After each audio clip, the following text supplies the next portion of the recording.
ضهرك على طول وجعك، عندك تنميل في الايدين وشكشكة في الرجلين، عندك ألم غير مفهوم بيسمع معاك في الظهر كله، يبقى الفيديو ده ليك.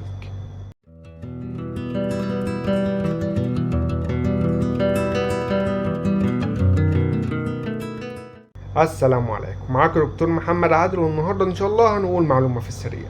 التهاب الأعصاب هو خلل أو تهيج بيصيب الأعصاب اللي بتنقل الإشارات بين المخ وباقي أجزاء الجسم، وده ممكن يخلي الشخص يحس بتنميل وشكشكة وكمان حرقان، وممكن كمان يحس بضعف في الحركة.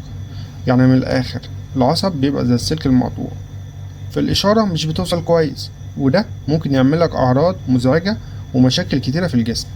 مين فينا ما عندوش التهاب في الاعصاب؟ التهاب في اعصاب الايد، والتهاب في اعصاب الرقبة، والتهاب في اعصاب اسفل الظهر، والتهاب في اعصاب اسفل الظهر بتسمع معاك بألم شديد في الرجل، فيما يعرف باسم عرق النسا.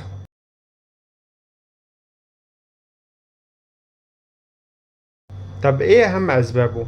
اول حاجة نقص في فيتامين ب، سواء نقص في فيتامين ب 12 او نقص في فيتامين ب 1 او نقص في فيتامين ب 6.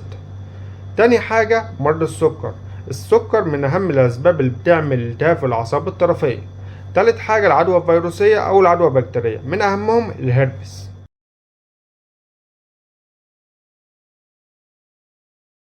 تعالوا بقى نتكلم عن العلاج. اول حاجه هنتكلم عن الالفا لايبويك اسيد، في منه تركيزين، عندك تركيز 600 وعندك تركيز 1200. اول حاجه نبتدي بتركيز 600، هناخده بعد الغداء بساعتين، هنبتدي فيه من 5 ل 7 ايام، بعد السبع ايام هننقل لتركيز 1200 لمده شهر او شهرين على الاقل.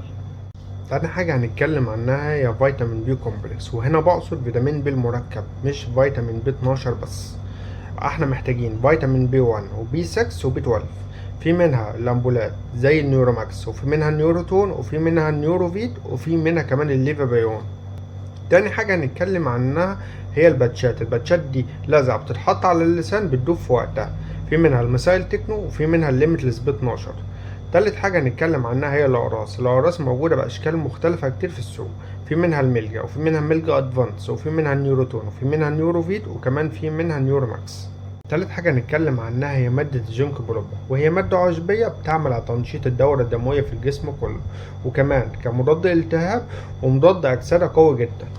رابع حاجة هنتكلم عنها هي إن احنا هنحاول نقلل وزننا، ودي إن شاء الله هنتكلم عنها في فيديو منفصل.